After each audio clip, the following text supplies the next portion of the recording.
At these exact coordinates, a climber could be taking their final breath. Unlike Everest or K2, this mountain doesn't get much attention, but maybe it should. With a fatality rate that rivals the deadliest peaks on Earth, Kangchenjunga is not just one of the highest mountains, it's one of the most merciless. Climbers vanish, storms strike without warning, and no one has ever truly conquered its summit. This is the forgotten killer of the Himalayas, Kangchenjunga. Rising to 8,586 meters, Kangchenjunga is the third highest mountain on Earth, yet it remains one of the least climbed and most mysterious of the 8,000-meter giants. Nestled deep in the eastern Himalayas, it straddles the border between Nepal and India, its colossal ridges piercing through the clouds. Despite its towering presence, Kangchenjunga has always been a mountain of reverence and restraint. When Joe Brown and George Bann made the first ascent in 1955, they did something almost unheard of in mountaineering. They deliberately stopped a few meters short of the true summit. Not because they were too exhausted, not because the weather turned against them, but out of respect for local traditions. The mountain is considered sacred, and according to the beliefs of the Sikkimese people, its summit must remain untouched. Since then, every climber who has followed has honored this tradition, ensuring that Kangchenjunga remains unconquered, even at the top. But respect alone does not make this mountain less deadly. With a fatality rate exceeding 20%, Kangchenjunga is among the most dangerous 8,000-meter peaks, even deadlier than Everest or K2 in some seasons. The reason? Unpredictable storms, massive avalanches, and some of the most difficult terrain in the world. Climbers who attempt it know they are stepping into one of the last truly wild places on Earth. Hey, real quick, when was the last time you did something unforgettable? Viator makes it crazy easy to book real adventures. Everest Base Camp, Kilimanjaro, Tokyo, everything. I actually used it myself, and no joke, best decision I've ever made. Don't just watch other people live life, go live yours. Links below. A mountain that demands everything and guarantees nothing. Because even at the top, Kangchenjunga remains unconquered. Kangchenjunga is more than just an 8,000-meter peak. It is a deadly fortress of ice and rock, a mountain that takes more than it gives. Unlike Everest, where guided teams and fixed ropes create a structured path to the summit, Kangchenjunga offers no such safety nets. It is a place where every step is uncertain, every decision a matter of life or death.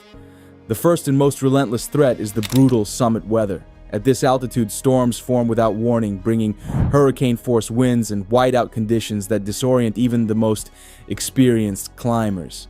The jet stream slams into Kangchenjunga with terrifying force, making summit attempts a narrow gamble between timing and survival. But the real danger lies in what comes next: the descent. Most climbers who perish on Kangchenjunga die after reaching the summit. The reason? Exhaustion, dehydration, and oxygen depletion. After pushing their bodies to the absolute limit, many simply do not have the strength to return. Some collapse in the snow, too weak to continue. Others wander off route in a haze of hypoxia and hallucinations, their bodies later found frozen in the endless expanse of ice. Then, there are the avalanches.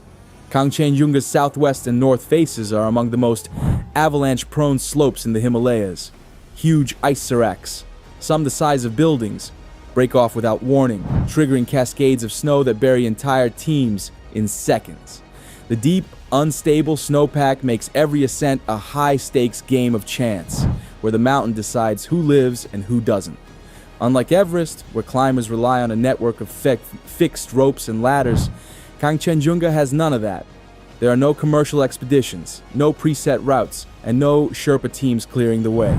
Every rope must be set by the climbers themselves. Every obstacle must be faced with pure skill and endurance. Here, there is no easy way up, only struggle and suffering. And if something goes wrong, rescue is nearly impossible. The remoteness of Kangchenjunga means that helicopters cannot reach the upper camps, and even lower on the mountain, unpredictable weather often grounds rescue missions entirely. Climbers in distress are often left with only one reality: they are on their own. Because on Kangchenjunga, there is no safe route. There is only survival or death. Kangchenjunga has always been a mountain of mystery and loss. Unlike Everest, where bodies often remain visible along the routes, Kangchenjunga swallows its victims whole. Beneath avalanches, within crevasses, or simply into the vast, uncharted wilderness of the mountain. Some climbers vanish without a trace, their fates left to speculation. Others fall victim to the relentless conditions that make Kangchenjunga one of the deadliest peaks on Earth. 1978, the mysterious death of Wojciech Wróż. In 1978, Polish climber Wojciech Wróż stood atop Kangchenjunga's summit, a moment that should have been the pinnacle of his career. He had made it, but the celebration didn't last. On the descent, he disappeared. No one saw what happened. No one heard his last words. His body was never found. Some believe he fell into a deep crevasse, swallowed by the glacier. Others speculate that exhaustion and hypoxia took hold, leaving him to wander off course until the cold claimed him. But the truth is, no one will ever know. Wróż became one of Kangchenjunga's ghosts, another climber who reached the top, but never made it home. 1992, the 5 climbers who vanished. 14 years later, 1992 brought one of Kangchenjunga's worst disasters. A team of climbers attempted the southwest face, a notoriously unstable route plagued by ice falls and massive seracs. They were strong, experienced, and determined to reach the summit. But the mountain had other plans. As they ascended, a massive avalanche thundered down the slope, wiping out the team in seconds. 5 climbers were buried alive, their bodies disappearing beneath the crushing weight of snow and ice. There was no chance for rescue, no way to dig through the devastation. Their final moments remain unknown, their fate sealed by one of the deadliest avalanches in Kangchenjunga's history. The mountain never gave them back. They are still there today, buried beneath the ice, frozen in time. 2013, the tragic fall of Furba Sherpa. Even the most elite climbers are not safe from Kangchenjunga's deadly grasp. In 2013, Furba Sherpa, a seasoned mountaineer with multiple 8,000-meter summits under his belt, attempted the climb. He had survived the dangers of Everest, Makalu, and Lhotse, mountains that break even the toughest climbers. But Kangchenjunga would be different. He made it to the summit, but on the descent something went wrong. Whether it was exhaustion, ice-covered terrain, or a simple misstep, Furba Sherpa fell. At that altitude, there is no recovery, no second chance. One wrong move is the last move you'll ever make. His body was lost to the abyss, another stark reminder that even the best climbers are only visitors in the realm of the mountains. Kangchenjunga does not forgive mistakes, it does not offer second chances, because on this mountain, you either return or you disappear forever. Kangchenjunga stands apart from the other 8,000-meter peaks. While Everest has become a highway of guided expeditions complete with fixed ropes, oxygen support, and commercial teams, Kangchenjunga remains untamed. There are no crowds, no beginner climbers paying their way to the top, only elite alpinists willing to risk everything. Unlike Everest, where companies offer guided climbs for anyone with the money to pay, Kangchenjunga has no true commercial routes. The terrain is too unstable, the conditions too unpredictable. Every team that attempts the mountain must be self-sufficient, carrying their own supplies, setting their own ropes, and relying solely on their experience to survive. This makes Kangchenjunga a mountain for the best of the best. The climbers who come here aren't looking for a personal achievement they can buy. They come because they want to test themselves against one of the last true mountaineering challenges on Earth. For decades, Kangchenjunga's winter ascent was considered an impossible feat.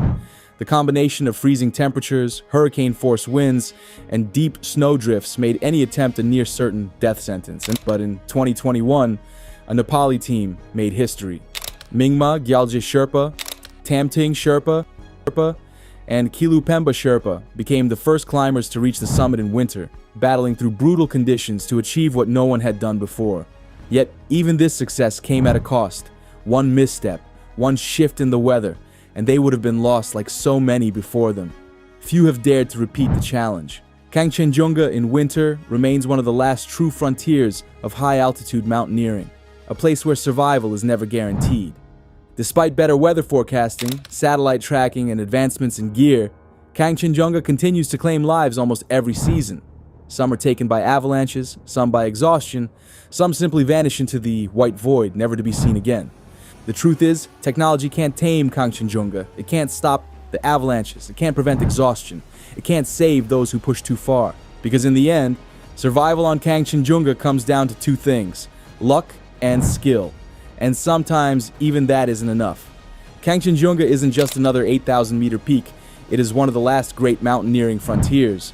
While Everest has become a challenge that money can buy, Kangchenjunga remains untamed, raw, and brutally real. There are no shortcuts, no commercial expeditions, and no second chances.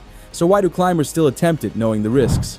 For elite alpinists, Kangchenjunga represents something few mountains still offer: a true test of skill, endurance, and survival. There are no fixed ladders spanning deadly crevasses, no armies of Sherpas pre-placing ropes. Every decision, every step, every meter gained is done the hard way. It is mountaineering in its purest form, just you, the ice, and the unknown. For those who crave the extreme, the thought of standing atop the highest point in India and the second highest in Nepal is an irresistible challenge. But to earn it, they must face one of the highest fatality rates of any 8,000er. Kangchenjunga is more than just a physical challenge, it is sacred ground. Unlike any other 8,000-meter peak, every climber who reaches the summit does something almost unthinkable. They stop just before the true peak. Out of respect for the traditions of the Sikkimese people who believe that the summit must remain untouched, mountaineers honor this sacred belief. The top of the mountain belongs to the gods, and to disturb it would be an act of disrespect. This makes Kangchenjunga unique. It is a mountain that has never been truly conquered. Even those who stand at the highest point they are allowed to reach leave, knowing that the summit remains just out of reach. With so few successful ascents, Kangchenjunga remains one of the least explored 8,000-meter peaks. Every climber who sets foot on its slopes is writing their own chapter in history.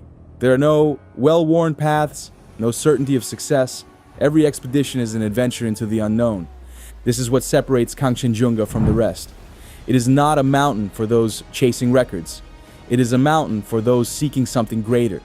Because for those who climb Kangchenjunga, survival isn't guaranteed, but legend status is. Would you take on Kangchenjunga, knowing the odds? Would you step onto its unforgiving slopes, knowing that every decision could mean the difference between life and death? Let me know in the comments.